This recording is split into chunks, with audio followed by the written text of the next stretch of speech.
Welcome everybody to the third day of this symposium, RaceB4Race Education. I am Noémie Ndiaye, Assistant Professor of English at the University of Chicago and board member of the RaceB4Race Collective. I'm delighted to moderate today's panel, and I want to thank the Arizona Center for Medieval and Renaissance Studies for hosting those important conversations. Let me start with an acknowledgement. The University of Chicago, which is where I am physically present today, is located on the traditional unceded homelands of the Council of the Three Fires, the Ojibwe, Odawa, and Potawatomi nations. Many other tribes, such as the Miami, Ho-Chunk, Menominee, Sac, and Fox, also called this area home. The region has long been a center for indigenous communities in the United States, and today, one of the largest urban indigenous communities in the States resides in Chicago and across Illinois. The University of Chicago has a responsibility to acknowledge these Native nations and to work with them as we strive to become a more inclusive institution.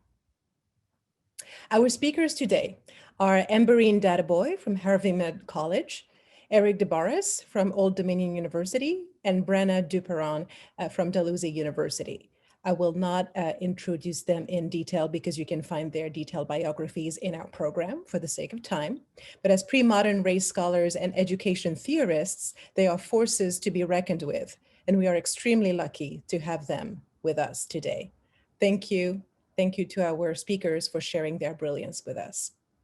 Speakers will give their talks back to back in alphabetical order. So we'll start with Ambereen, then Eric and Brenna. And we will have about 30 minutes left for a Q&A. I encourage everybody to use the Q&A box to ask questions, and feel free to push the CC button at the bottom of your screen if you want to get closed captions. As a reminder, this event is being recorded. It will be available on the YouTube page of the Arizona Center for Medieval and Renaissance Studies, and hopefully it will become a teaching resource of its own. If you wish to tweet about the session, please use the Twitter handle hashtag RaceB4Race, RaceB4Race. And on that note, I think we are going to get started. Ambereen, the stage is yours. Thank you, Noémie. And while I set up my PowerPoint, I would just like to thank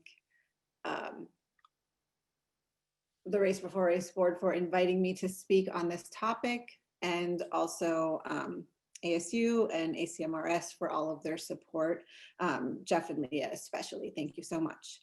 So my talk today, the title is All Our Othellos. I had a subtitle, but I have reworked my talk given the events of the last few weeks, so that subtitle isn't really applicable to the talk anymore. I changed the plan of this presentation after the white supremacist attack on the US Capitol on January 6th, 2021. The images coming out of the Capitol that day exposed how the pre-modern past was being mobilized in the service of white grievance, white militarism, and white toxic masculinity through the flagrant symbols meant to invoke a racially pure time, the European Middle Ages, but also through analogies to Shakespeare. As more people began to call this white nationalist insurrection an act of domestic terrorism, I was reminded of the specter that the use of the latter part of this term, terrorism, invokes, that of the threat of Islam and radical Islamic terrorism. Terror discourse in the United States and globally has focused on the boogeyman of the dangerous and fanatical Muslim.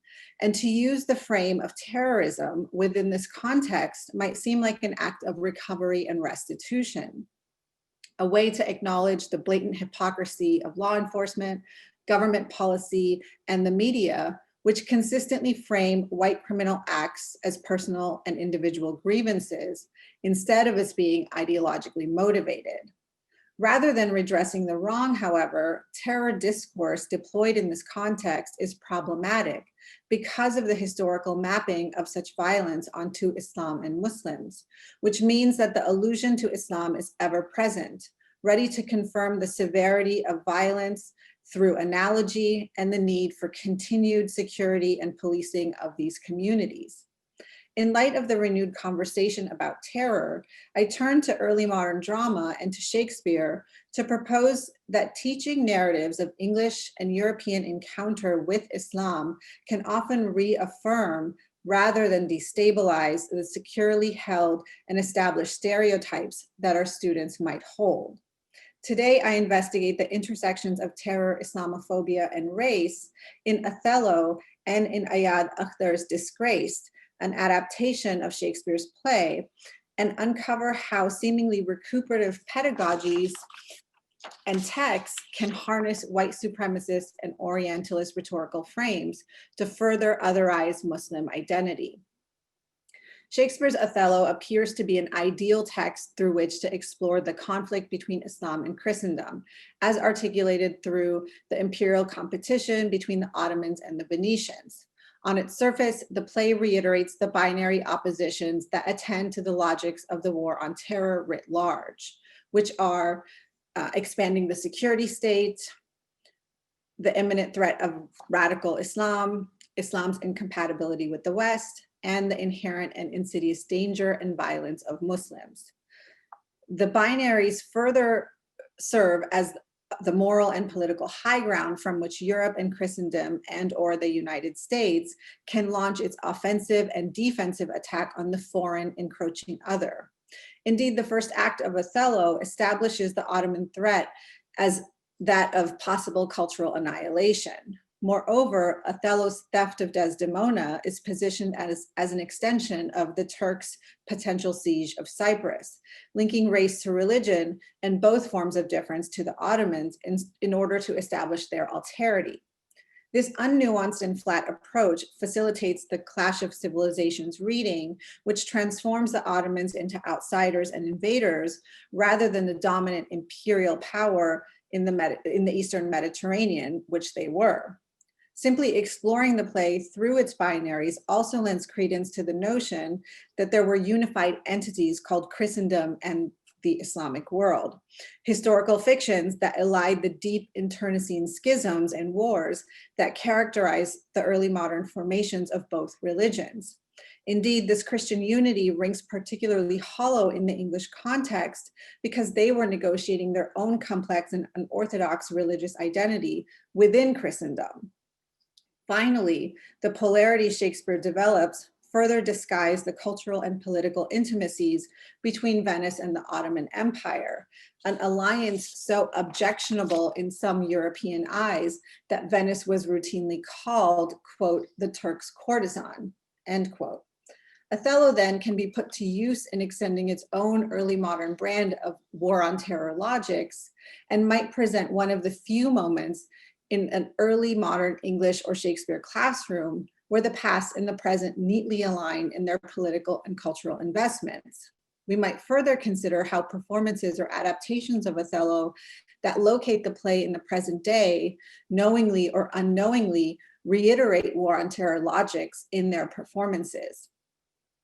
I turn now to a production deeply committed to such logics, Ayad Akhtar's Pulitzer Prize-winning play, Disgraced, and investigate the ideological investments that this narrative is serving in the context of post-9/11 American Muslim identity. I ask what the critical nodes are that connect identity formation across the centuries from the pre-modern to the modern, and what work the term Moor is doing in facilitating these cross-cultural linkages. I further inquire into Akhtar's tacit acceptance of the white and Orientalist frames that structure his play.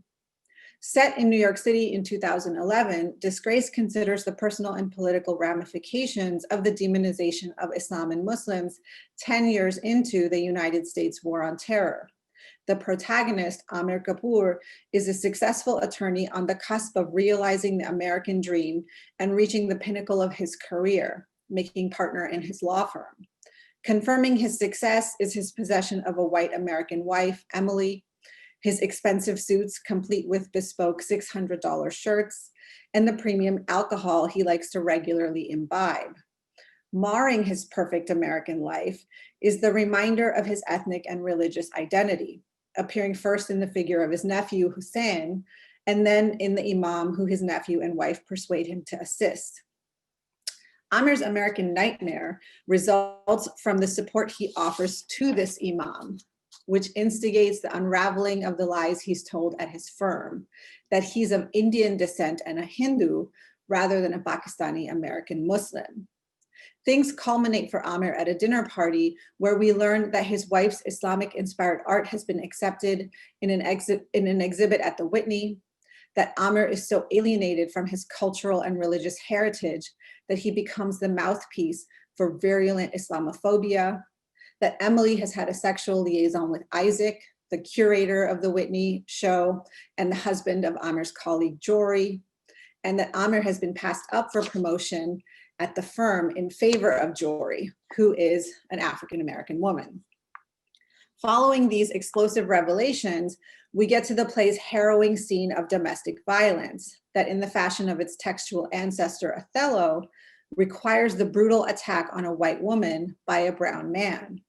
For my purposes today, I would like to trace some key moments that underscore the importance of the pre-modern to this rehearsal of 21st century American Muslim identity, particularly scenes that focus on the process of racialization of non-Black people within a white supremacist racial hierarchy, such as we have in the United States.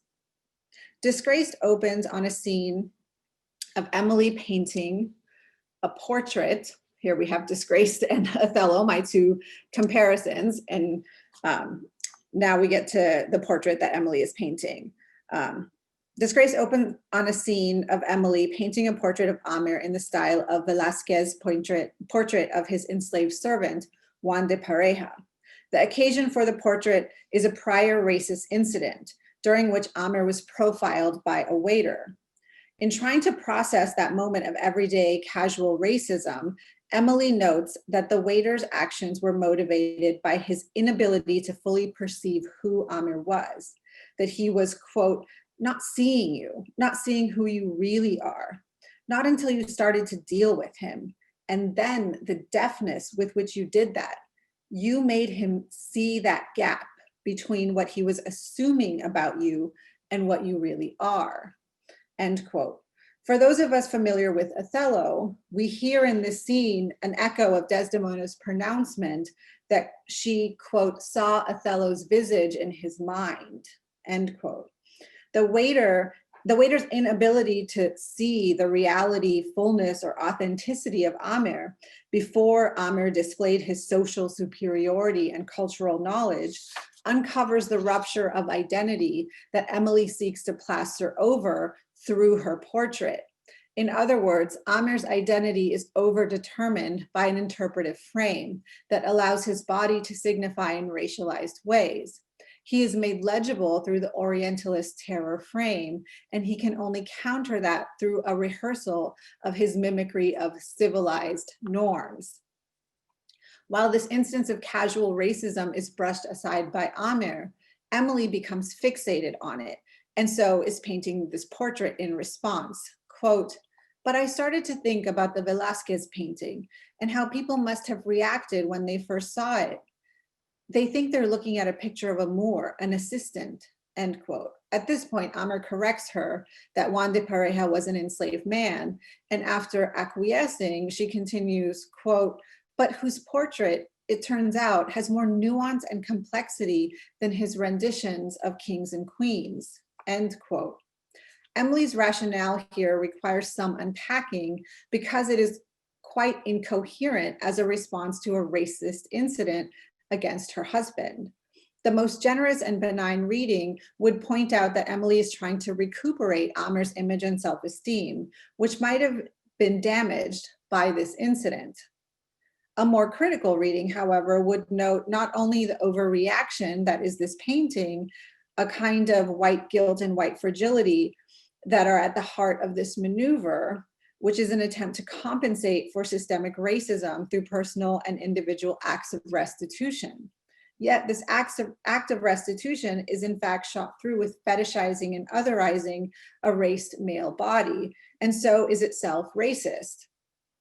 Emily's painting of Amir, styled after Juan de Pareja, offers a racialized link between the two men. They both occupy subordinate identity positions within the dominant white culture that they inhabit. By depicting her husband in this style, which she admires as nuanced and complex, Emily hopes to reveal the noble, untapped depths of her husband to a white gaze that seeks to circumscribe him or circumscribe and limit who he is based on his identity. In this way, Emily tacitly acknowledges the deficit that Amer's racial identity represents in his daily life. Indeed, it is a deficit that Amer seeks to overcome by eschewing his ethnicity and his religion. At the same time, transforming Amer into an object for the consumption of the white gaze, as the painting is designed to do, further estranges Amer from himself and from his social milieu. Amer becomes an object to be gazed at and interpreted within the American socio-cultural political imaginary of his onlookers, who have the power to determine who and what he means. Even though he is the subject of the painting, he lacks the agency to control his subjectivity. We see this happen in the play's third scene when Isaac offers a reading, or the third act, when Isaac offers a reading of Amer's completed portrait. Quote, "So there you are in your $600 Charvet shirt, like Velázquez's brilliant apprentice slave in his lace collar, adorned with the splendors of the world you're now so clearly a part of. And yet the question remains of your place. For the viewer, of course, not you. It's a painting after all," end quote. In his black suit, silver cufflinks, and bespoke lily white dress shirt, Amer represents both the height and limits of achievement and assimilation. By noting that the question of Amer's place remains for the presumably white viewer, Isaac verbalizes the persistent belief of white supremacy, that of the inherent inferiority of the subordinate or subject races. No matter how much Amer might ape his betters, as this logic goes, there will always be the question about fit, a question about whether external signifiers can absolutely and authentically reflect internal being. The other as always ontologically different from the form of humanity that Eurocentrism grants itself and its descendants. This is, of course, what renders the racialized non-white subject within a white supremacist society as always suspect, criminalized, and pathologized. The shadow of Shakespeare's Othello that attends the play is most visible in its yoking of Amer to the Moor, Juan de Pareja. And here in my slide, I've deliberately chosen an image of a Moor, the ambassador from Morocco, which was the cover image of the Norton Critical edition of this play before its most recent reissue, because it sort of helps me trace the links that I think the play is going through. So it's yoking of Amer to the Moor, Juan de Pareja, and therefore also to the most famous stage Moor, Othello. Rather than seeing Amer's visage in his mind, Emily presents him with a painting of him in her mind, which is also what Shakespeare does in his representation of Othello's subjectivity in his play. An image of blackness for the Anglo imaginary, an image that confirms the meaning of Moor through Othello's credulity, jealousy, and vicious murder of his innocent wife. The capacious elasticity of Moor as an ethnic signifier that simultaneously announces religious and Muslim identity connects Othello, Juan de Pareja, and Amer. Othello as a convert to Christianity from Islam, Juan de Pareja as an enslaved Morisco, having Muslim lineage in his family line, and Amer as an apostate from Islam.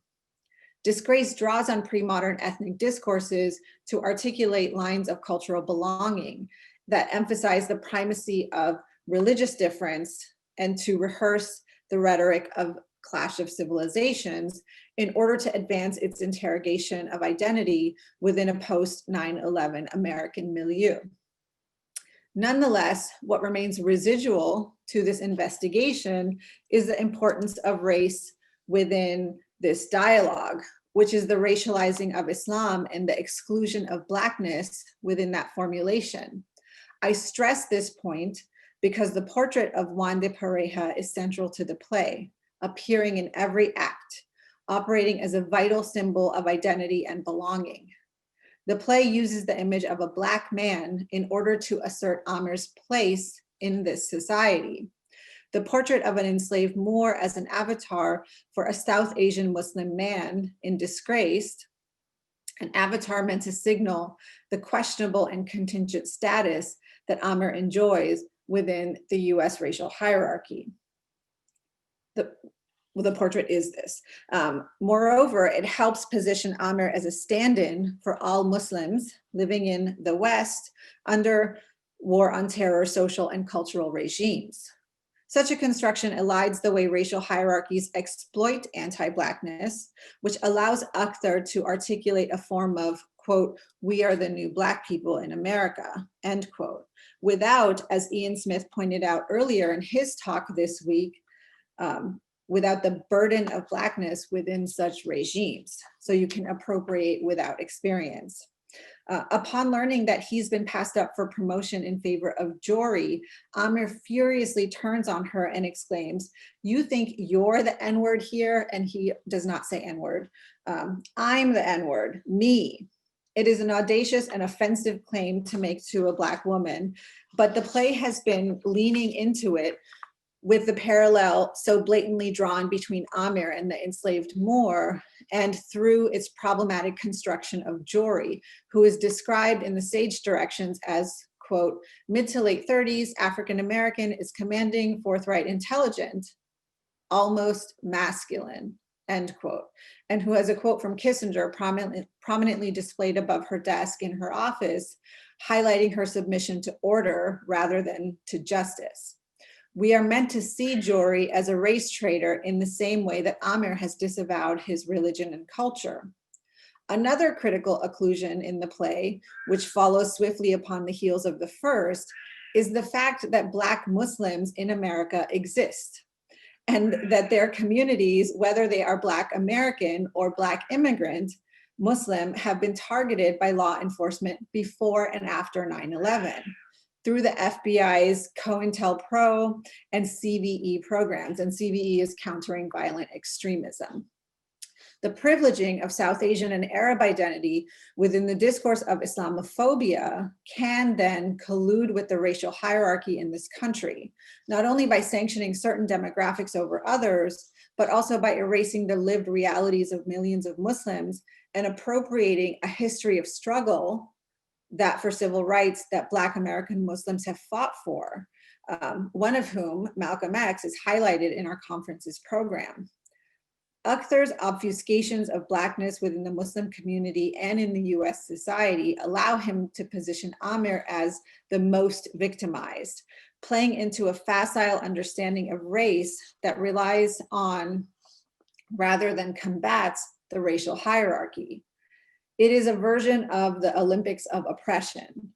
The play fails at offering a serious critique of the damaging effects of racializing Islam because it leans into the material and interpretive frame of white supremacy.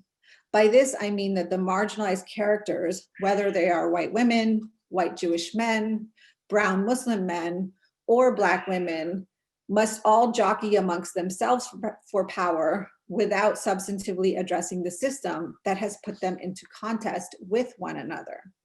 Disgraced absorbs the narratives of race told by the dominant culture and tries to articulate its resistance through that system and is consequently unsuccessful. Along with its limited and difficult race logics, Disgraced further concedes to the war on terror discourse that constructs Muslim identity through the ideologies that have justified the conflict. By doing so, it reasserts the power of that frame to control and define what it means to be Muslim without interrogating the racism, bigotry, imperialism, and Orientalism undergirding that optic.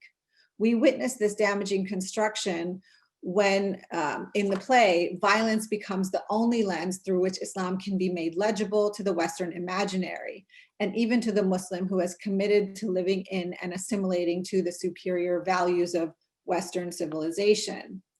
Amir's rehearsal of Islam's failings and his own position vis-a-vis the religion's libidinal hold on him catalogs the atavistic and medieval portrayal of Islam so common in Western discourse and plays into the Muslim psyche pathology that Orientalism establishes. Quote, and this is Amir here.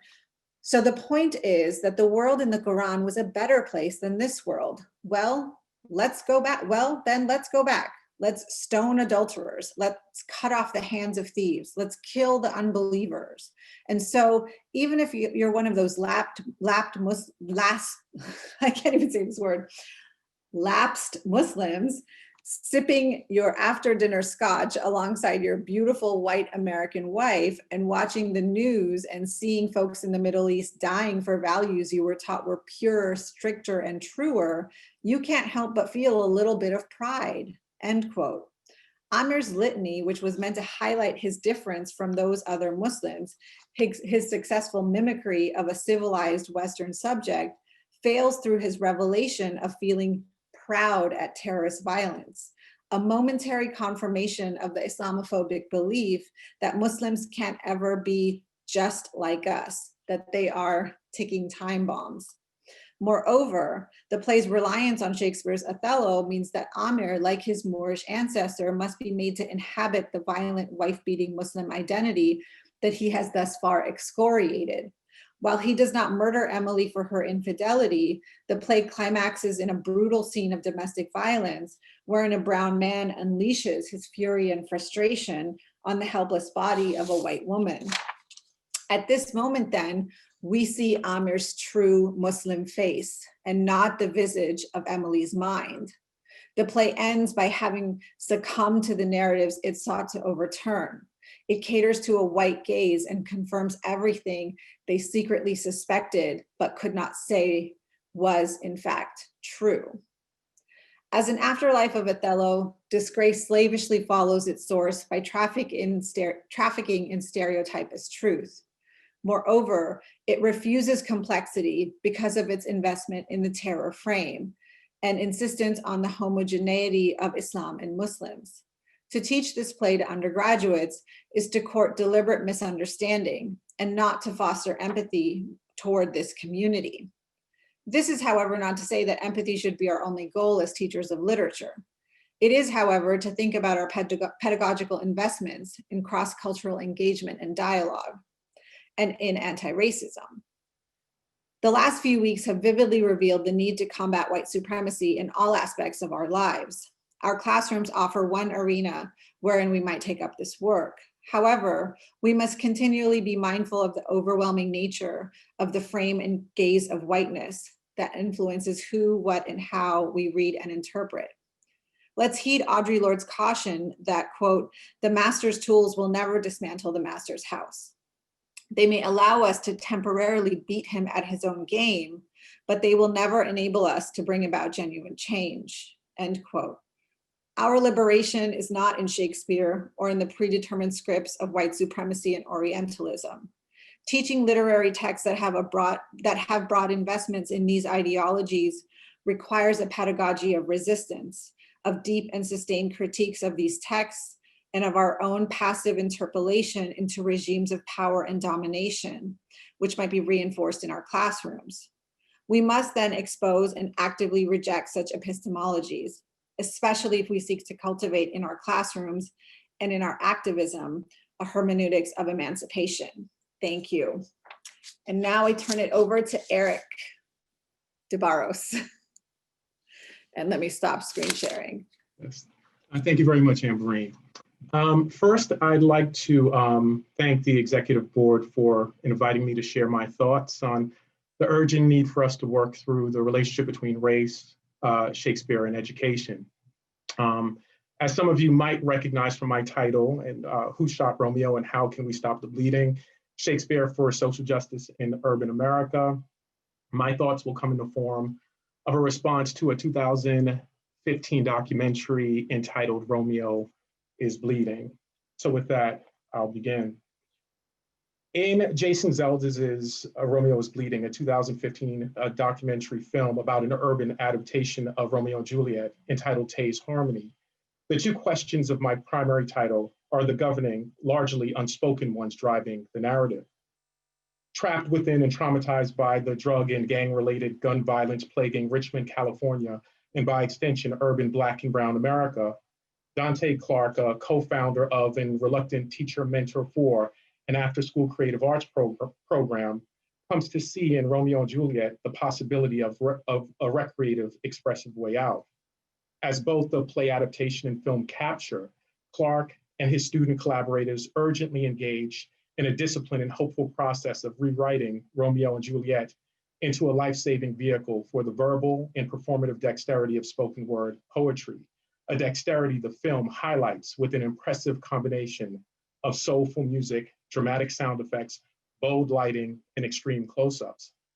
In short, the film's representation of this spoken word adaptation of Shakespeare, particularly its representation of Clark's performances, is nothing short of dazzling. However, in and of itself, that dexterity should come as no surprise, for performative lyricism in Black America is as old as the various manifestations of white oppression it was and continues to be variously forged to combat. In fact, as if oblivious to that long history, the film urgently attempts to create for itself the impression that spoken word poetry, as opposed to Negro spirituals, blues, jazz, rock and roll, doo-wop, hip hop, and other expressive forms, represents something sufficiently new, cool, and potentially transformative to merit filming. Specifically enhancing the sense of a Miranda-like brave new world of urban pedagogical possibilities, the Shakespearean vehicle is, of course, central to that impression. However, just as with Black lyricism, there is nothing new about a film devoted to the liberal pedagogical fantasy that Shakespeare, however employed or adapted, possesses the reformative power to save urban Black and Brown lives. Romeo is Bleeding is just one of the latest examples. Of course, time will not permit me to chart that history. Therefore, I will focus for the most part on Clark's spoken word adaptation of Romeo and Juliet in Zeldes's Romeo is Bleeding as a representative example, or as representative examples of the insidious way in which all of these films and programs advance one or another version of Shakespeare as poetry in the interest of, as I will explain, a neoliberal pedagogy of figurative denial. To provide just a bit more context, these programs, as Ayanna Thompson usefully explains, are so committed to Shakespeare's universality, authority, authenticity, and textual stability that any critical discussion of race becomes ironically irrelevant to the complexly racialized people they are supposedly intended to reform. And while for Thompson, one promising exception is the LA-based Willpower to Youth program profiled in Jeff Bridges' Why Shakespeare, specifically for its focus on appropriation, adaptation, and revision, I am not entirely persuaded that the recreative critical engagement necessarily makes any liberatory or transformative difference. The reason, aside from or perhaps because of the pessimism rooted in the traumatic circumstances of my own urban upbringing, is that in both types of programs, Shakespeare is representing something more than Shakespeare. That is more fundamental and potentially more insidious than just privileging the authority of Shakespeare as author and or text. Shakespeare is also, or alternatively, generally, representing highly aestheticized poetic language as a superior mode of expression or representation. Simply stated, as an unidentified person on the street in Bridges' film does, when apparently randomly asked the oddly depersonalized question, what is Shakespeare? Shakespeare is poetry. In fact, with person after person, from famous and not so famous actors, directors, writers, and writers to people on the street, at-risk young adults and elementary school children, reciting their favorite Shakespearean lines in between trite reflections on the practical present-day value of his historical and literary greatness, Bridges' film amounts to a 20-minute promotional celebration of this definition. And while Willpower to Youth's focus on appropriation, adaptation, and revision may be invested with the potential to transform at-risk lives and distressed communities, its simultaneous acceptance of this definition of Shakespeare as poetry or poetry as Shakespeare arguably limits, if not works against, the realization of that potential. For instance, when Ben Donnenberg, Willpower to Youth's artistic director, explains iambic pentameter as Shakespeare asking your heart to sync up with his characters, or when Chris Anthony, the program's associate director, describes Shakespeare as the gift of Shakespeare, we are left to wonder about the ethical implications of applying this understanding of poetry, of syncing hearts and a gift to the lives of people oppressed by the most unpoetic of circumstances.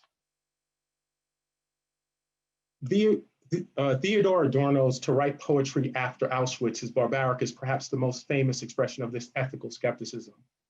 However, it is but one of the many instances that have forced me over the course of my education to stop, usually when it was especially costly to do so, and think seriously about the role that I was being trained to play in a beautifully barbaric culture that has almost always represented me as the ugliest kind of barbarian.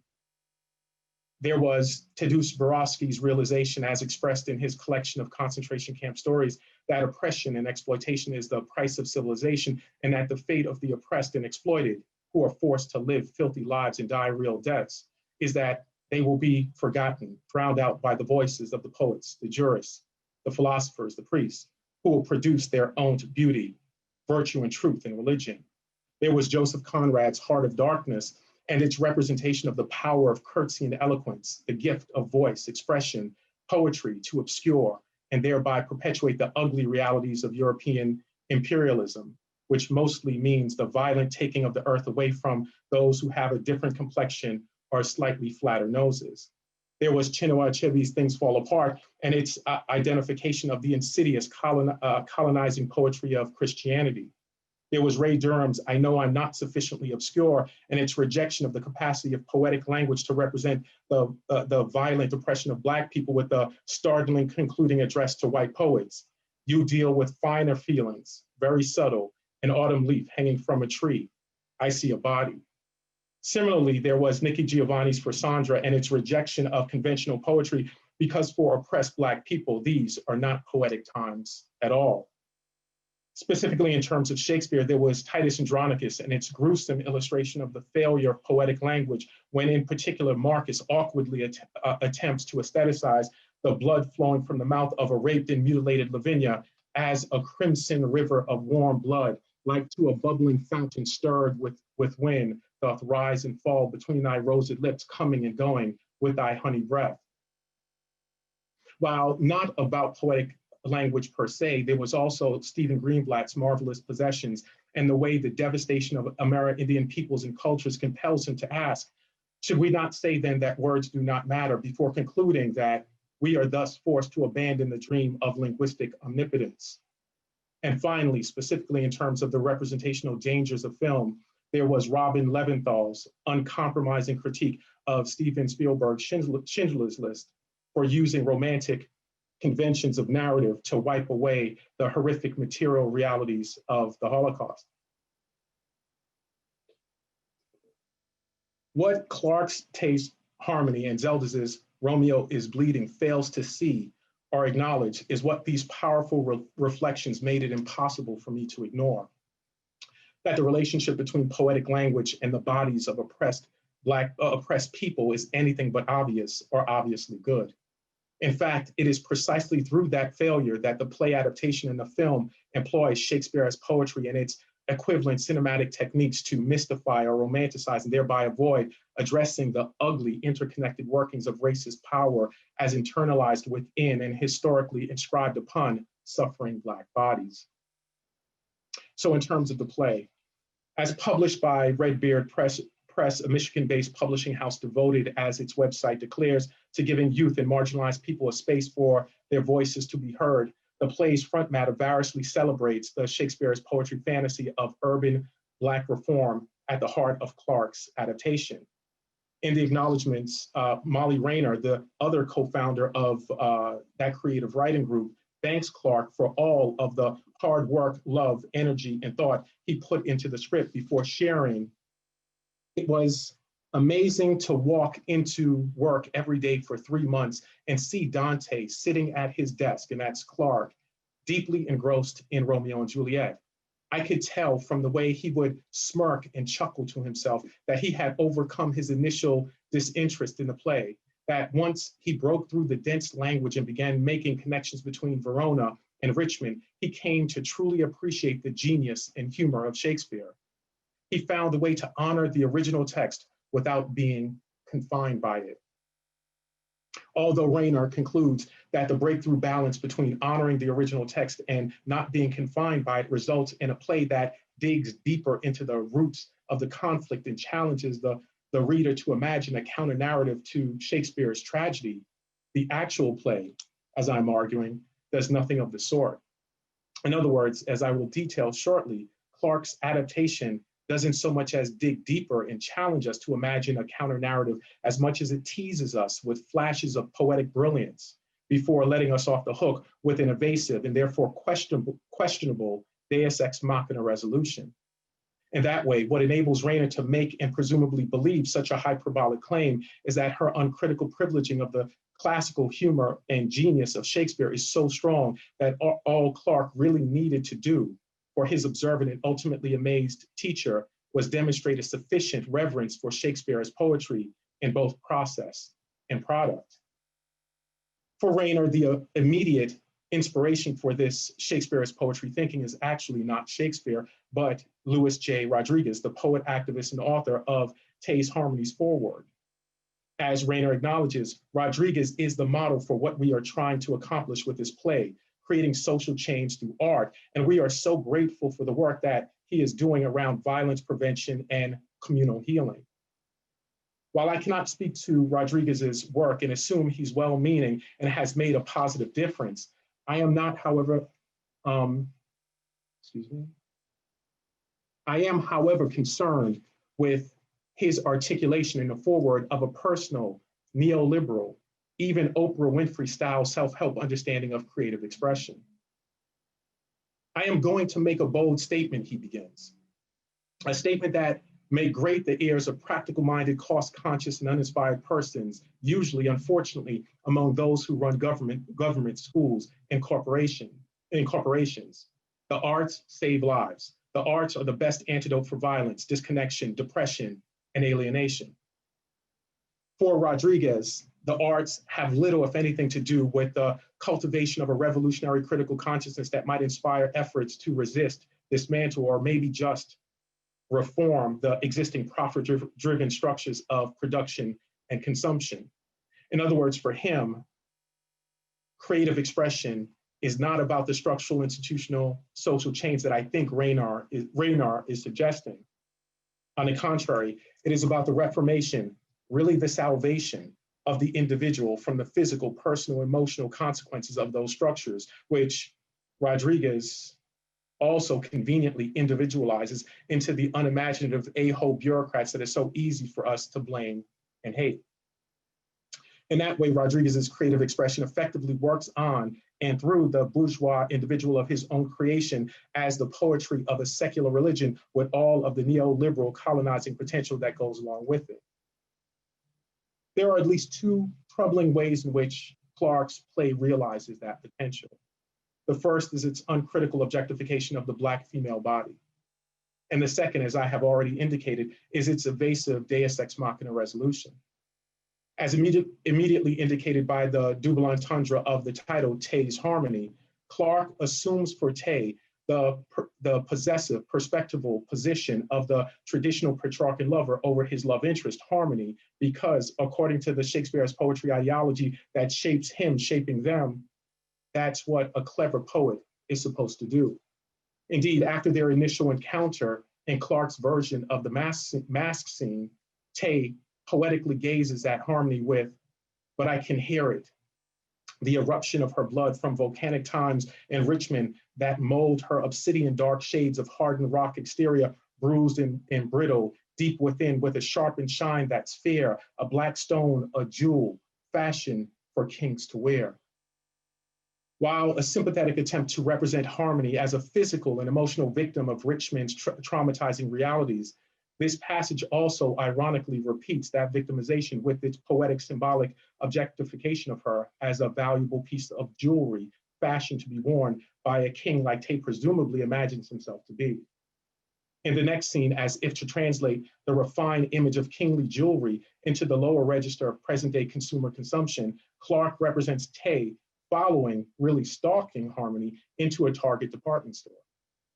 In the process of browsing clothing in the women's section, he muses, "From the outside, you can tell. You can smell that something died inside of her. I wonder what it was that was left to rot in this vacant lot. But if time permits, these hands of my love will renovate this deserted shack. Behind her heart, I'll build a mansion of all colors." Again, while well-intentioned, Clark represents Tay further objectifying Harmony, specifically the empty space where he imagines her heart used to be as a putrid vacant lot or deserted shack in need of his renovating hands.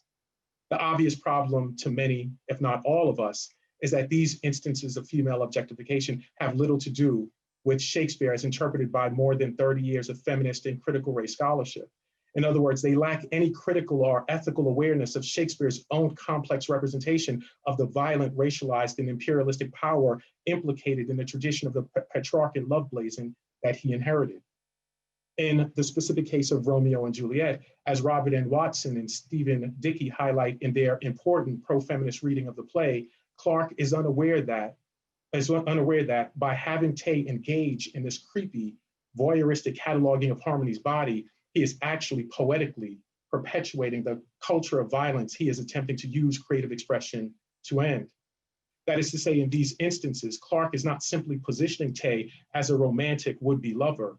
He is also positioning him as precisely the kind of man that violent and competitive patriarchal cultures produce. In short, he is simultaneously positioning him as a would-be rapist. Clark can't see any of this because, as I've suggested, Shakespeare's poetry won't allow him to. Indeed, as Laura Mulvey might describe, the point of Shakespeare as poetry, defined as it is by the pleasure and beauty of patriarchal creativity, is to avoid or deny this type of destructive, ethically oriented analysis. That's what I think also ultimately explains Clark's decision to turn Shakespeare's tragedy into the romance or tragic comedy of his spoken word adaptation. As he explains through the nurse narrator, who at the end of the play interrupts the characters to ask, "But could there be another ending to this story? We know what you were expecting, a tragedy, the classic tale of star-crossed lovers who take their lives, the classic tale on Channel 5 News of Richmond youth. Ugly as the scarred backs of our ancestors. Can you feel it? It's time to heal, time to reclaim the city of pride and purpose, our Richmond. We know you are expecting us to choose death." And then the narrator, Tay, and Harmony come together to conclude, "But tonight we choose life."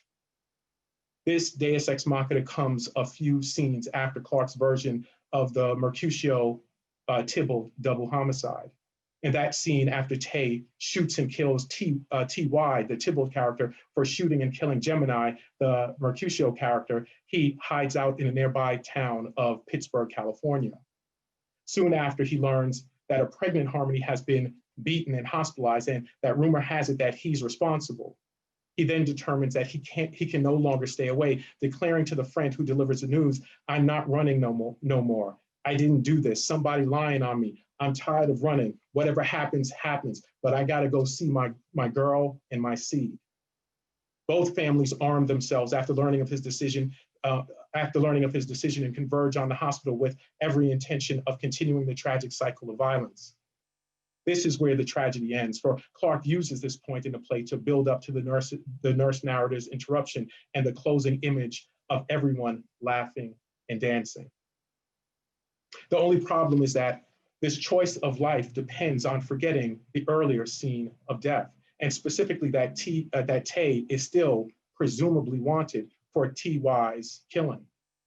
Although Tay's "whatever happens, happens" indicates a willingness to accept the consequences of his actions, nothing ultimately happens. And more disturbingly, there's no sense that there will ever be a moral or judicial reckoning with the tragic loss of Black life. Indeed, much like Ray Durham's imitation of the white poet's representation of a lynched Black body as an autumn leaf hanging from a tree, the Black bodies left by T.Y. and Gemini evaporate within the romanticizing spoken word flourish that ends the play. So if there is any hope of us answering my titular questions, who shot Romeo and how can we stop the bleeding, it will first require our courage as literature scholars, and especially as literature teachers, to be rude, unpleasant, and yes, unpoetic enough to reject Shakespeare's poetry and to call out all those committed to perpetuating it. In that regard, it is time for us to have an honest conversation about white people. Much like so much of today's social justice rhetoric, with so many white people all of a sudden and variously asserting that Black Lives Matter, another function of Shakespeare as poetry, comparable to its evaporation of the Black bodies, is to hide the role of white people vis-a-vis Black and brown oppression through what Teju Cole usefully describes as the white savior industrial complex. That complex, as Cole explains, is not about justice. It is about confirming white power and privilege through sentimental stories that always cast a good and benevolent white person as the messianic answer to Black and brown suffering. Indeed, as Matthew Huey also usefully explains, these narratives help repair, especially in unsettled and racially charged times like today, what is truly the most dangerous myth of race, a tale of normal and natural white paternalism. In that regard, the dazzling lyricism of Clarke's play works to render the good white people in control of it all: a white publisher, a white teacher, a white filmmaker, and a Latino poet with white friends, normal and natural to the point of invisible. Therefore, it is not just that the play's neoliberal pedagogy of figurative denial is not about justice for Black people, it is also as disturbingly for and about the power-confirming sentimental needs of white people and the white savior industrial complex that continues to produce them. While those people are not racially marked in the play and its front matter and are therefore easily rendered normal and natural as such, Zeldas's film, as a film, must engage in a more complex and repetitive process of showing and hiding them. As I begin, this film is beautifully filmed and indeed centers its attention on the performative brilliance of Clarke's spoken word poetry. However, the story he co-narrates in between is a tired, unpoetic one of an unrepentant drug-dealing juvenile delinquent saved by a young white woman somehow deemed qualified enough to reach him and teach him 11th grade English. As Clarke tells the story of his relationship with Raynor, he unapologetically expresses his disdain for the charter school college prep academy that brought them together, along with anything having to do with justice for Black people in urban America. Indeed, after confessing, "I don't give a fuck about college," he further unapologetically reveals that his primary interest in the creative writing program Raynor asked him to help her start is to use it to get rich through writing instead of his first love, drug dealing. In this regard, as a school-hating, money-loving young Black man with the gift of gab, Clarke is the perfect mouthpiece of, or frontman for, the kind of neoliberal agenda focused on beautifully representing Black suffering as an alternative to and distraction from the desperate need for intelligent solutions. And although Zeldas's camera loves Clarke, it also always makes sure to frame and thereby contain his image, his words, and his story with Raynor, the loving white teacher who saved him from the mean streets of Richmond, California. Indeed, she's always somewhere on the margins of a shot, silently reminding us that Clarke and the program belong to her. And whenever she emerges, it is not to help Clarke confront and work through something like the limiting effects of his anti-intellectual materialism. It is merely to express personal, sentimental concern for his physical safety or to console him for having lost another friend to gun violence. Therefore, at the end of the film, after their opening night performance, after Zeldas's camera pans from the stage to a proud Raynor standing in the audience, it is not surprising that Clarke sentimentally concludes, as he has been miseducated to conclude, that you can't stop gun violence and that you just gotta have love. Please forgive me, but in the interest of social justice for Black people, I must rudely and unpoetically conclude that's bullshit. And with that, I'll hand it over to Brenna Duperron. Thank you very much. Thank you to both Ambereen and Eric for such engaging papers, and I have to process myself from being stimulated there to, oh, where did Zoom just disappeared? Hold on. To coming back and talk. So thank you very much. And share screen now. Hopefully this, yeah, okay, perfect. Perfect. All right. Thank you to the Race4Race Executive Board and organizers for inviting me to join this exciting and illuminating conversation. I would also like to begin by acknowledging that the land from which I am speaking is the traditional unceded territory of the Mi'kmaq peoples, colonially known as Halifax, Nova Scotia in Canada. This territory is owned by This territory is covered by the Treaties of Peace and Friendship, which Maliseet, Mi'kmaq, and Passamaquoddy peoples first signed with the British Crown in 1726. The treaties did not deal with the surrender of lands and resources. Instead, it recognized Mi'kmaq and Maliseet title and established the rules for what was to be an ongoing relationship between sovereign nations. Medievalists who take a critical race studies approach, everyone here, such as Dorothy Kim, Geraldine Hang, Cora J. Whitaker, my fellow invited speakers, and many of our listeners today as well, stress the importance of recognizing the imperialist and colonialist leanings of medieval studies in our efforts to decolonize and reshape our methodologies. I contend that by inviting Indigenous theories and frameworks into our field, we can take steps towards not only recognizing, but reducing these latent colonialist tendencies. In this talk, I will discuss the wider implications of thinking indigenously as a scholar and educator, as well as provide a brief case study by applying an Indigenous methodology to the book of Marjorie Kemp. Breaking the Shakespeare trend, I apologize.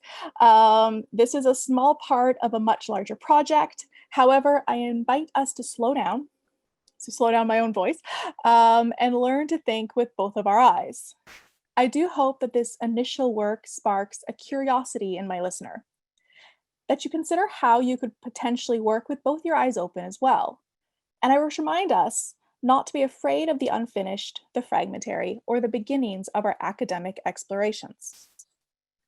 So then, what does it mean to think with both of our eyes? How do you even do that?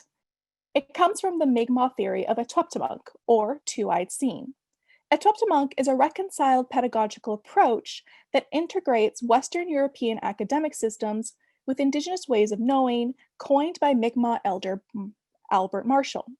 In other words, it is an integrative knowledge system that allows for seeing with both the Western European eye and the Indigenous eye.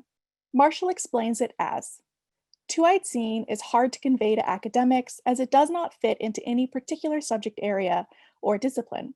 Rather, it is about life, what you do, what kind of responsibilities you have, how you should live while on Earth.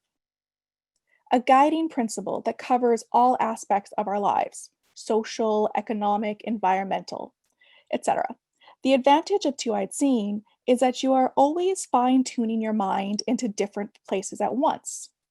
You are always looking for another perspective and better ways of doing things, end quote. Mi'kmaq storykeeper Trevor Gould describes how the idea of Etwaptimunk was born out of Marshall's own residential school experiences when he was required to learn how to think differently. He reconciled these two ways of knowing through the holism of Etwaptimunk. For our purposes, Etwaptimunk provides an avenue for thinking indigenously in an academic setting for both settler and Indigenous students alike. This hybridity of thinking differently is at the heart of the approach, which wishes to promote and elevate Indigenous methodologies as equivalent to those with a settler or Western Westliaviadig, which is a cultural memory, kinship, or birthplace. At the heart of Etwaptimunk is that the approach is meant for all peoples, Indigenous and settlers alike again. I want to clarify, however, that Etwaptimunk is not about using one ethno-evaluation system as a means of understanding another group. It is about equalizing Indigenous methodologies and epistemologies with those traditionally understood as academic, scientific, or Western. Any sense of this being an act of simple gaze reversal would be a result of my own potential awkwardness of applying these ideas in my work. The Mi'kmaq invitation to Indigenous and settler peoples to engage with Etwap'timonk is a positive result of educators engaging with the 2015 Truth and Reconciliation Commission of Canada, which called for a reconciliatory curriculum. Section 62 calls for the integration of Indigenous knowledge systems into the Canadian post-secondary institution.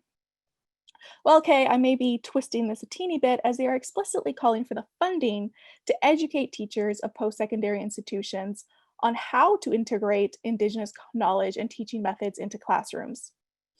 And while funding is of obvious necessity, we also need to slow down and consider how we as educators can invite Indigenous knowledge into our classrooms and academic work. As Elizabeth Edwards and I write in a forthcoming article for Exemplaria, I apologize for the arrogance of self-citation. However, I am still early enough in my career to be just excited to have something to cite. So, as I quote, any efforts to deploy both Western and Indigenous knowledge systems will have lasting impacts on the decolonization of the Academy. We recommend that settler and Indigenous scholars alike be explicit with their positioning and connection to the knowledge systems that they are using. It is of vital importance that we always acknowledge where knowledge comes from, and that we do our best as scholars to not displace or erase the genealogy of knowledge being passed down and disseminated. It is a crucial step towards recognizing Indigenous and Western knowledge systems as alternate but equal ways of knowing, end quote. For my purposes, I must acknowledge the Wesley Aviadig of both my theoretical approach and my own positioning to it. Etwap'timonk was not a word that I had come into contact with until I began my PhD at Dalhousie University, which resides on Mi'kmaq territory. Shortly after my arrival on this land, I had the opportunity to hear the words of Elder Dr. Albert Marshall, where he describes the idea of Etwap'timonk. I approached Two-Eyed Seeing as a woman raised in a Métis family in a predominantly settler community who is settler educated and now living in Mi'kmaq lands. Recently, however, I have undergone the existential crisis of having my own blood ties to Métissage become uncertain, something I wish to be transparent about as I parse out the particulars of my kinship ties. While this is an emotional and painful and vulnerable thing, it is also important to be transparent about, as it is a part of my lived experience and as such my lived perspective and positioning to this knowledge. It is important when approaching Etwap'timonk that you do so from where you stand. From a literary perspective, we approach a text with both our eyes shut.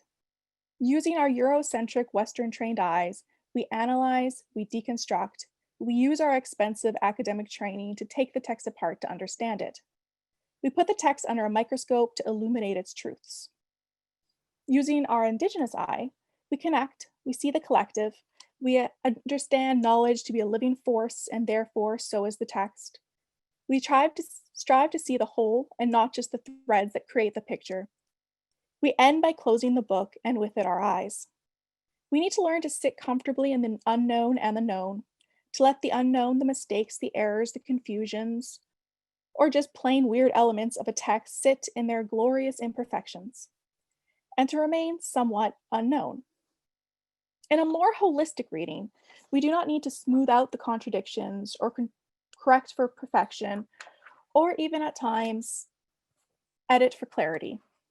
We cannot only allow these moments to exist as part of the whole, but to embrace and welcome them. We can sit comfortably in the both and. Of course, this comfort is difficult to achieve, and admittedly, at present, highly theoretical for me. Two-Eyed Seeing is a thorny seat for me to learn to sit on, as it moves against years of training and socialization. In other words, I find it can be rather glaring to open both my eyes at once, and it is hard to resist the urge to slam at least one of those eyes back shut. It takes practice to learn to see with both eyes, and I am only beginning this practice. It is a practice to which I must return when I move from seeing to reading.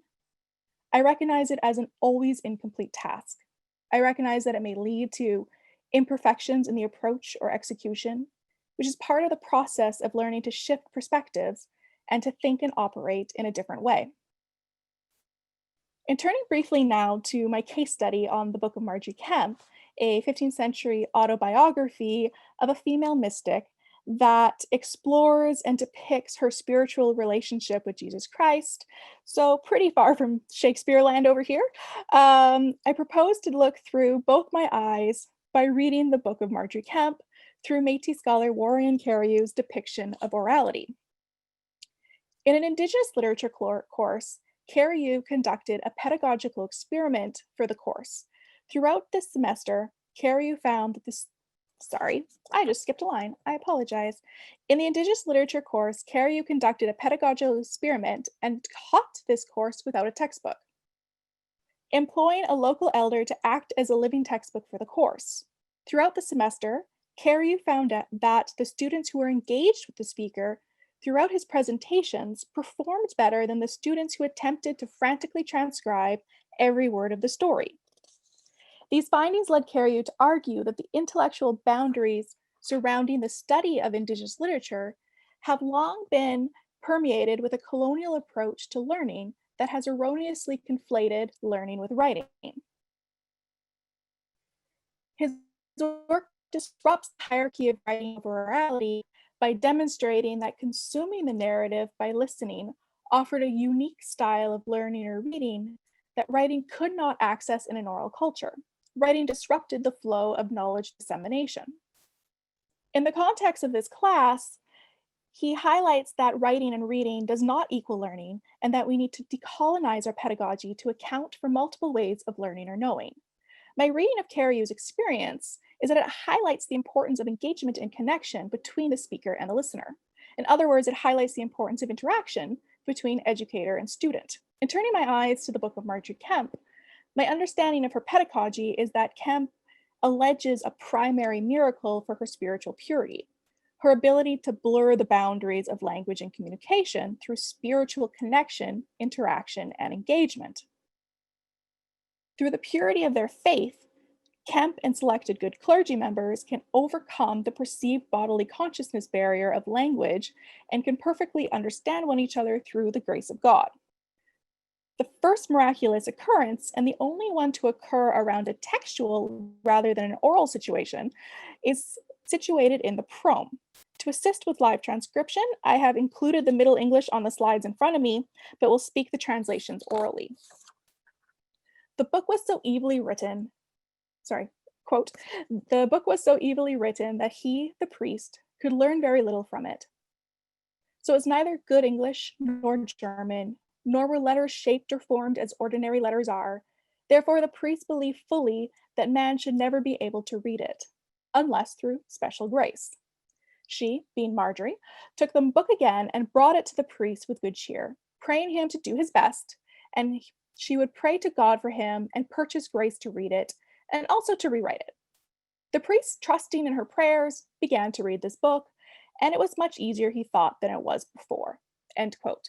In this first iteration, it is not only the language that is convoluted, but the next very text itself is unreadable, until prayer and grace allow for the priest to comprehend the written words.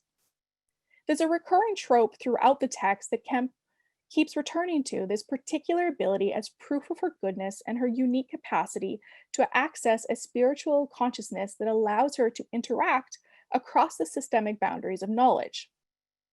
One such interaction occurs after she is sorely moved in her spirit to speak with a good German priest who happens to not speak any English.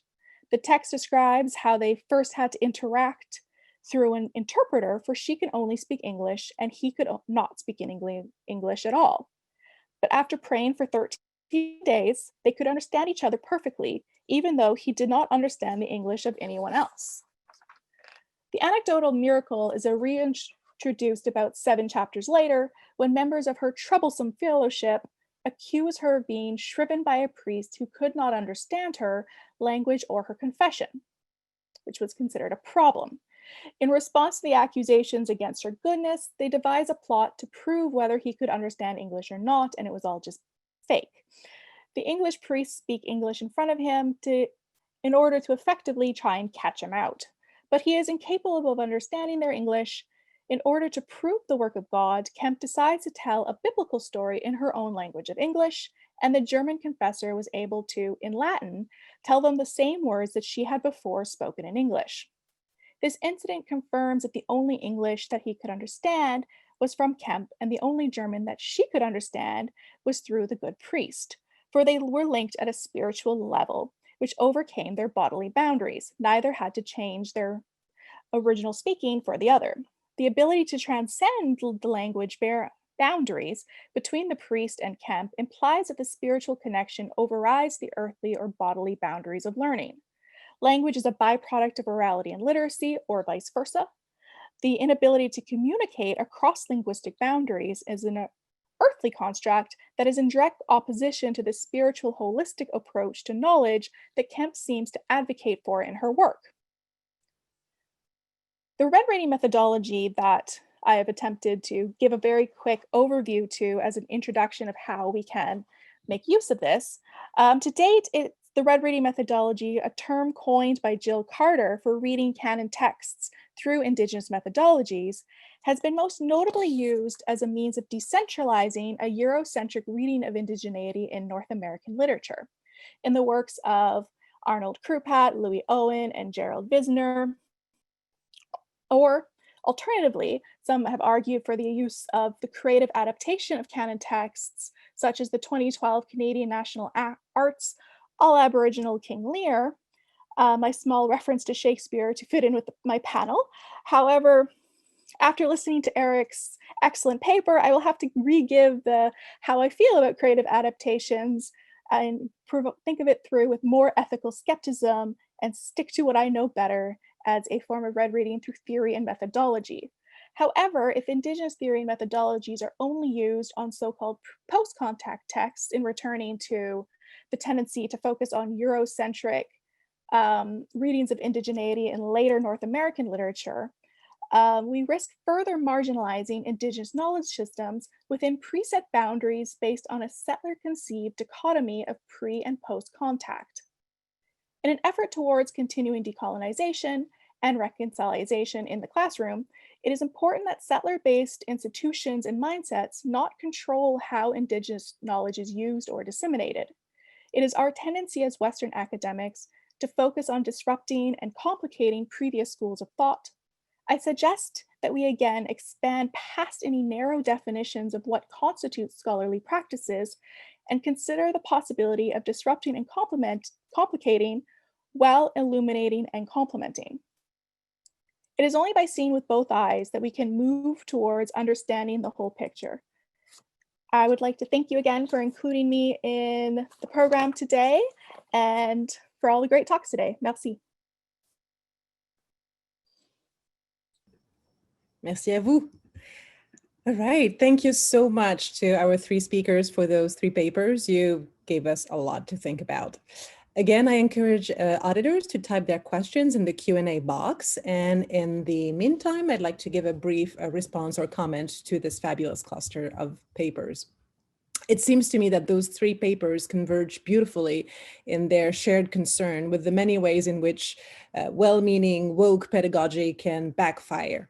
Right? You're all calling on us as educators to scrutinize our anti-racist pedagogical practices in a more exigent manner.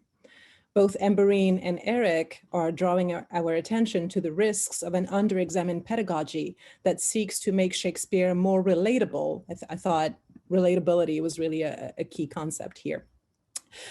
So that pedagogy seeks to make Shakespeare more relatable to our students, but actually ends up unwittingly supporting white supremacy, either through the rhetoric of the war on terror or through the white savior complex. And a quick note, I loved the play Disgrace that you talked about and analyzed for us, Ambereen. It seems to me that this play somehow dramatizes that fated process in a sense, since in this play, Amir and his wife Emily actually failed to understand the painting of Juan de Pareja on its own terms, since Juan was a mulatto, right? An in-between figure in early modern Spanish culture that benefited from his closeness to whiteness in racial taxonomies coined by a profoundly colorist culture. So in a sense, Amir and wife can work as iconically poor readers and potentially poor teachers of early modern racial formations. And the double jeopardy here is that we reinforce racist contemporary notions, as you pointed out, and at the same time, we misunderstand past pre-modern racial formations. So Ambereen and Eric, end of my digression. Ambereen and Eric are both warning us that not all Shakespeare adaptations are good to teach, which is important to hear at the time when this field is booming and when its links to pre-modern critical race studies are strengthening. Not all strategies to make Shakespeare relatable to our students are effective. Many are counterproductive. And Brenna, you pointed out another such way in which those pedagogies can backfire when you, I'm going to quote you, when you said indigenous theories and methodologies are only used on so-called post-contact texts. And thus we risk further marginalizing indigenous knowledge systems within preset boundaries based on a settler-conceived dichotomy of pre and post-contact, end of quotation. So somehow excluding the pre-modern from thinking with two eyes pedagogy is to embrace a Western way of periodizing and thereby reify the role of Western epistemologies, shooting ourselves in the foot, even as we attempt to go anti-racist. So it seems to me that the one of many questions emerge out of this cluster, but the one that I'm really curious about, and I would love to hear you address, is the following. As we prepare syllabi and class plans in our quest for relatability as a useful pedagogical tool in the pre-modern classroom, which questions should we ask ourselves? What should we not leave unexamined? Anyone wants to jump in?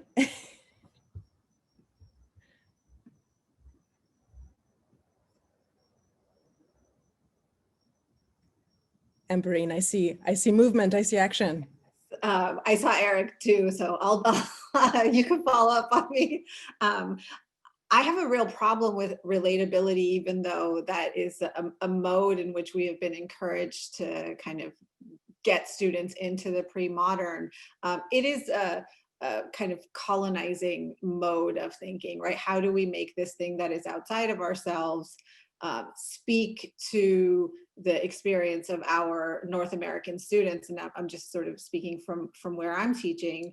How do I domesticate this other thing to make it legible and palatable, or even make it fit into the systems of understanding that my students have when it might not be in that system? So I'm just thinking of sort of pre-modern Islamic kind of texts, which, right, like if I'm teaching a drama course and I want to include some sort of like Ottoman drama, well, they didn't have drama in the same way that we did, right? And so already I'm kind of approaching my my object through all of these preconceived notions about genre that might not even apply to the context that I'm thinking about. And so maybe we can shed relatability for just a lot of polyphony, right? Lots of voices, lots of differences that are just existing simultaneously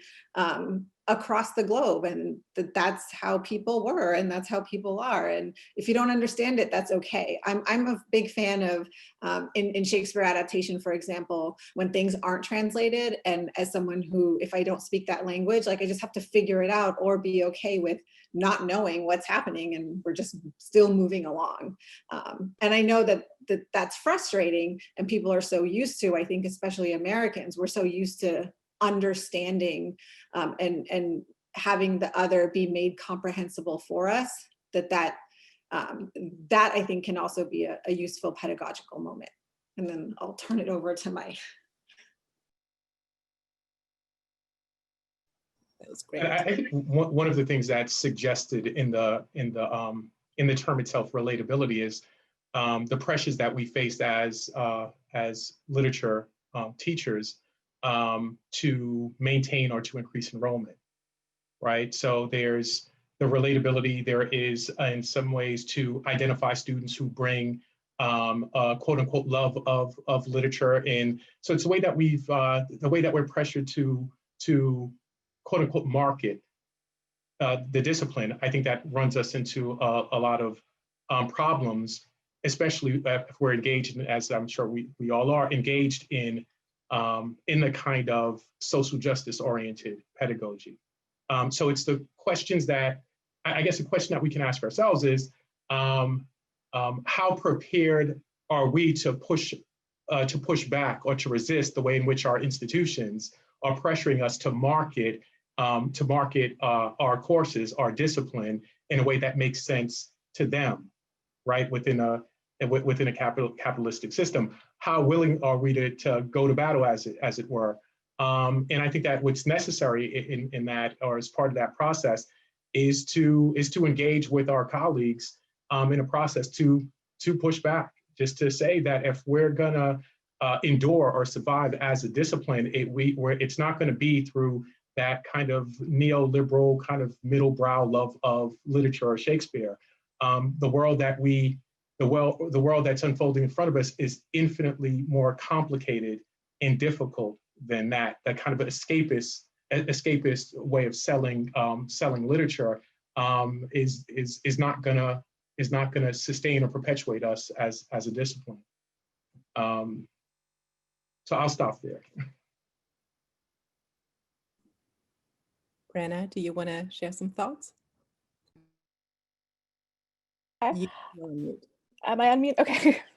I guess I probably take it from a different direction than relatability, is that I'm more interested in unsettling the syllabus, and like thinking of Tuck and Wang's unsettling, how we have to unsettle where we're sitting to properly fully consider decolonization. And in their article, decolonization is not a metaphor, that it's more about breaking our preconceived notions of what something is supposed to be and trying to unsettle the way they're thinking and push them to think past just, oh, I have to be able to relate to this for it to be a legitimate way of thinking, and I'm more interested in encouraging students that they can think differently. So I think going back to Ambereen, of having all those different ways of knowing, and that being okay, that it's okay to not relate to something, but it's still an equally important way of seeing how we're approaching things, which I know is probably not very popular in administratives of selling classes, as Eric said, but I think should be less about relatability and more about breaking down preset notions. Great, thank you. And since Eric mentioned institutions, I want to turn to a question in the Q&A box that was asked by Kim Hall. So I'm just going to read it out loud. I hope everybody can see it at the same time. What an incredible panel. Yes, it was.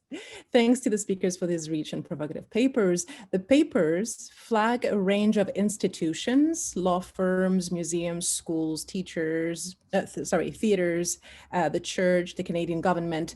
Is there more to say about how we, as pre-modern critical race studies teachers, might help students think about the role of the institution as a construct in race formation, race thinking / whiteness, about the relation or tension between the personal and the institutional, about resistance within institutions? Brenna, never apologize for not talking about Shakespeare. So, question from Kim Hall about the institutions and what we can teach to our students about it.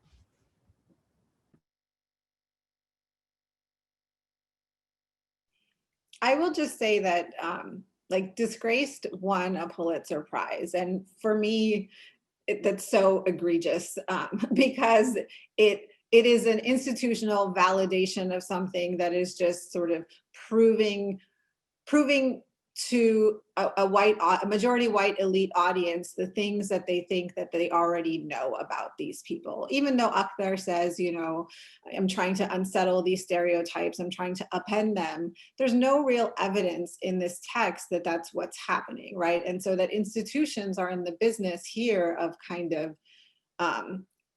validating themselves on acknowledging, at least in this instance, I think, the kind of native informant that we get through this play, right? And so here is a Pakistani American Muslim man telling us what Muslims really think, or sort of showing us the problems with Islam. And so what I would say, what I think is important in terms of understanding institutions is that they want to, they're in the business of continuing, and what will help them continue, and whatever is hot will help them continue. And 2012, when this play, or 2013, when this play came out, right, that was what people wanted to consume.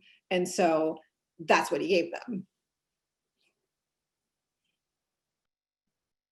If I could jump in, if that's okay.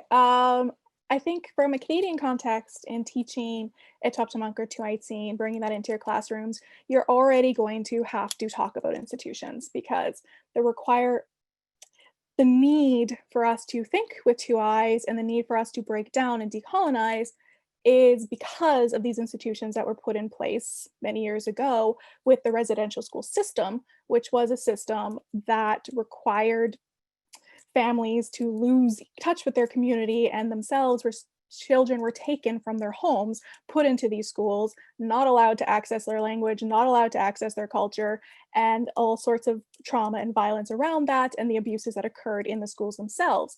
You can't talk to the students about having to learn how to think differently in a reconciled space without touching on the fact that this happened, that this institution created the race of Indigenousness, and it created the idea of the Indigenous person as separate in this world, and what counted as being Indigenous, and the invention of the blood quantum and all that stuff. It's a necessary part of the conversation that I think will just, if you're going to talk about this and bring this into your pedagogy and syllabus, you'll have to bring in the role of institution and race just naturally. Thank you. And I just wanted to add that I think that in talking about education, because there's such an obsession with educational institutions with testing and assessment, right? That just by introducing the conversation, I think that so many of our students are already conscious of, or aware, or exhausted by the way in which institutions have constantly tracked them and tested them. Like, I think my 11-year-old is just going through whatever state mandated testing right now. So I think that by connecting or discussing Shakespeare in terms of education, as we're doing, is a way to open the door to talking about other institutions as well, but educational institutions as the ones that are of primary importance to us, and certainly to our students. Yes, students and instructors alike sometimes. Since we are, I see a beautiful bridge here between a question that's being asked by Lehua Yim and the point you were making, Brenna. So we're going to move to Lehua's question. The endless trap of working along Indigenous methods is the capaciousness of white settler colonial culture to recapture that, exoticize and domestic that effort for non-natives / settler consumption, as Brenna notes. So the question is, how can we do scholarship that is more akin to how we do native intertribal / international relating, especially when one's classroom is full of Native students who have intertribal / internative nation families and genealogies? Hard question. That is a big question. Okay, so how to do that when you have, sorry, did that just, okay, I thought it disappeared. I was reading. It's under answered. It's under answered, thank you. It became something different all of a sudden. So how do we do scholarship that is more akin to how we do native, intertribal, international relating, when one's classroom is full of Native students who are intertribal, inter-Native nation families, genealogies. I guess in that way, I would encourage people to consider giving the classroom back to the students in some ways, and stepping away from having that, especially if you have a classroom that is already so enriched in that cultural space, that they have these background spaces, that it would be, without trying to over stereotype things, because you don't want to just be like I know there's my sister, when she was in an English class, she was doing a literature class taught by a non-Indigenous person, and they basically just had this feather that they made them carry around. That's where we have those dangers of misusing these sort of methodologies. However, if you have a space where students are already comfortable with a more interactive, communicative, oral learning space from their own tribes and spaces, it would be my recommendation that you let them bring that in, give them the space of being like, hey, introduce the talking space and create the talking circle space, and allowing them to use their different nations and interact with how they see things differently. Because the important thing is that we don't universalize indigeneity, that it's not like I'm using predominantly a Mi'kmaq when I talk about it, or a Métis, because that's where I'm standing from the land I'm on, or from my own personal interactions. However, it will be completely different, like you said, with interrelating. It would be about allowing those cultures to exist in those spaces and letting them take whichever area. And I would suggest letting them teach, give them the space, let them take over the class for that day and teach it from their own backgrounds and their own spaces, and saying, how would you approach this text? What would you do? And that is my attempt to grapple with this question. So I hope I help a little bit, or at least spark ideas.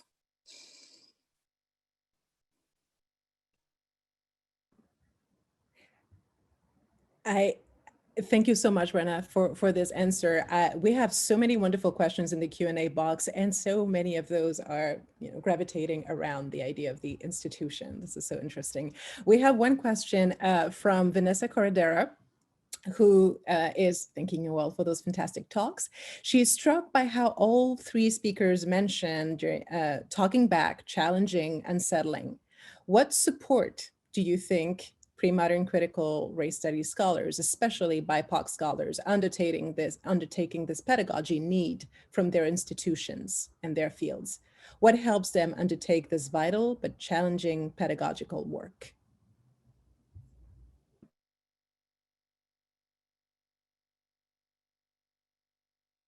Anybody wants to take a stab at the question? What do we need from institutions to make it happen? I was just going to say we need a lot.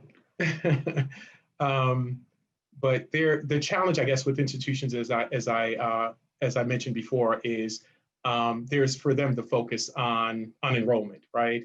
And in that way, literary studies, Shakespeare studies gets defined in a very old and traditional way, that Shakespeare is poetry way, right? It's not about Shakespeare as a way to critically evaluate all of the things that we're discussing, including of race, gender, sexuality, class, but it's just Shakespeare as that preeminent figure in Western literary expression. So part of our challenge is getting institutions to appreciate let's say, the non-aesthetic or non-kind of traditional literary power of Shakespeare. And I think that what we're doing here, that is with the RaceB4Race series of gatherings, is a way to illustrate or to represent to institution that Shakespeare is not, or literary studies is not what you think it is based on whatever that old traditional experience of it is. So I think that as long as we continue to do what we're doing in these types of series, I think that would establish a kind of a legitimacy or seriousness that then institutions would have to, I'm being very hopeful in saying this, that institution would then have to acknowledge or recognize, and then maybe that would result in some sort of a support for us to engage in that radical justice-oriented pedagogy, because of course it's an incredible challenge, because there is that Shakespeare as poetry that so many of the students have been indoctrinated to bring into the class, and sometimes very passionately defend against the way in which you're introducing a different way of thinking about Shakespeare, of in some ways using Shakespeare. And just to pick up, I think, on what some of what Brenna was saying, really reading yourself and yourself through Shakespeare, right? So it's not entering into the Shakespeare classroom with a sense of inadequacy, but what am I bringing into the class, and how can I read that in powerful and transformative and in unpredictable ways through the Shakespearean text. So as I said, I think that as long as we continue, and this is why it's so wonderful that we're doing this, as long as we continue to do this, I think that it creates the potential, the possibilities of institutions, administrations, realizing that Shakespeare, this is a different understanding or orientation to Shakespeare. I would add that I agree with everything Eric has just said, and that we need that kind of support, whether it's material support from our institutions, but also from the other institutions that surround us in academia. So I'm just thinking about publication, right? How is our research here, which I consider very cutting edge, all three of our papers and all of the papers I've heard thus far at this conference, like this is what research and teaching at the highest level is about. And yet, when you come up for tenure or any kind of promotion, how is this work is not seen as being as rigorous as the other research that we do is, right? And so thinking institutionally broadly, just in terms of what is getting published, is Shakespeare Quarterly going to publish about teaching Shakespeare in this way? Maybe not, right? But then do I have to go to another venue? How is that venue going to be evaluated by my RPT committee, right? These are all considerations that we have to make that then again further devalue this work that is not just work. These are ethical commitments, and this is like how we're liberating ourselves. And so those are ways that our institutions can acknowledge the need and importance of what we're doing here.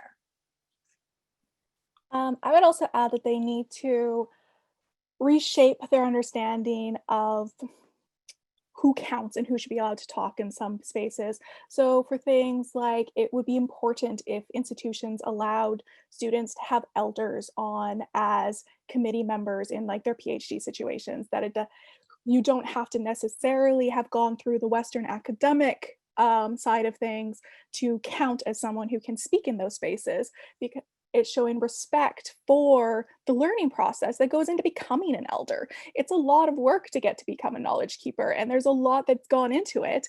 It's just not respected by the average institution. So giving that space of being like, yes, you could have this in here, or even hiring elders on in professor capacities without having necessarily, obviously there are places where people have done both, where you have like Albert Marshall, he is a doctor and he is a elder, he's done both. But by opening up the space of saying, yeah, we could have an elder teach this, so you don't have to have someone like Warren Carreyrou who hires one in underneath his own class. They are given that space and their respect by the institution, I think would go a long way in allowing Indigenous ways of knowing to become just another alternate way of accessing material. Wonderful, thank you. We have way too many questions. We won't be able to address all of them, but we have time for one more, and this one is important enough that I would actually like to hear everybody's thoughts on it. So we have a question that goes, until the primacy of Shakespeare and other canonical white writers can be excised from curricula and theater programming, how might we responsibly represent their work to students and audiences?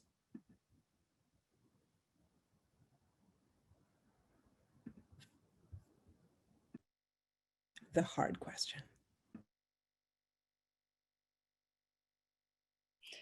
So I can start us off. I love Shakespeare, actually. You might not know that from reading my work or hearing me speak. I'm not necessarily invested in, I mean, I am invested in kind of putting Shakespeare in a line with lots of other writers and thinkers, and sort of not necessarily in the horizontal hierarchy that we have. I think Shakespeare lets us, because of his cultural capital, he like tethering our investigations and our inquiry to him lets us do so much, right? You don't need to make the case for why Shakespeare is important. You can just say Shakespeare, and then that will open a door for you to then do those other things that you want to do. But definitely every time I teach a Shakespeare course, even if it's like Shakespeare is all of the readings, there have to be other voices in that room on my syllabus. And so Shakespeare is not allowed to make meaning by himself. And certainly, if it's only a Shakespeare course, then he's probably going to be the only man on my syllabus. And then everything else will be other people speaking back to him. Lots of interlocutors, I think, definitely is the way. I can't really speak about what happens in the theater because that's outside of my purview. Thank you, Ambereen. Yeah, so from a top-to-monk point of view, it's not about erasing one or the other. It's about seeing them both in an equal standpoint. Because one of the things it's Trevor Gould and Albert Marshall has both talked about is that both traditions are supposed to be seen as equal. So it's not about erasing and saying like Shakespeare never happened and Chaucer never happened, because it's part of the tradition of both sides. Like they have, so you have the one side's traditions and the other side's traditions, and we're trying to bring them together. So teaching these through in a reconciled way as opposed to a violent way is where the trick happens, where you're trying to figure out how to do it in such a way that it's not just a continuation of colonial language, but saying like this is the traditions of the settler students versus and then traditions of Indigenous students, and we bring them together as being this equal space. So I think it's important that as we're moving forward, it's not about erasing one side or the other, even though one side has been erased. It's about finding a way that we can deal with both sides at the same time, if that made any sense. And I would add, for me, it's not a matter, and I think this is this echoes what Brenna and Ambereen said. For me, it's not a matter of excision or removal, as much as a process of radically, rudely, symbolically, violently transforming. And I don't, and in that way, I try to be so very focused and serious about centering things on my students. That it's important. It is as important for whatever it is that we must accomplish by virtue of the curriculum that that I get to know my students, what they're bringing into the classroom, how they're processing, and then for us to read all of that within and through Shakespeare. Because in the final analysis, it's really not about Shakespeare. It's about community building, as I understand it. And so that if I could end a semester with whatever set of text, with the students having a deeper, more complex understanding of how they have been situated in with this world, and with some of the critical tools to test, to challenge, to engage in processes of dismantling the world as they're inheriting it, then I feel as if I've done my job. And that's, Shakespeare isn't even essential to that. For the reasons I think that Ambereen identified, there is the cultural capital, and I use that not to perpetuate the bardolatry or kind of the myth of Shakespeare's greatness. I use that to shock and startle my students into with like kind of a critical or unanticipated take on Shakespeare. So I would, it is to say that it's in my class, it's never not about the relationship that I'm forming with my students. Shakespeare is in some way secondary to that. Perhaps I shouldn't say that, but that's my pedagogical philosophy. Thank you. Thank you so much. I think we have reached the end of this panel. Thank you again to our panelists for their brilliant thoughts, for teaching us how to teach better. And I will turn it over to Ayanna Thompson. What an amazing panel, and the through lines that we've had over the course of the 3 days so far are pretty profound. And I think Ian Smith started us off talking about slowing down, and Brenna, you reiterated that. And I think that's where we are, where we have to slow down and think carefully about what we're doing and what are the intended and unintended consequences of our pedagogical choices. Thank you so much for those incredibly thoughtful and stimulating papers. Thank you, Noémie, for being such a gracious moderator. And thank you all in the audience. We look forward to seeing you tomorrow. Bye.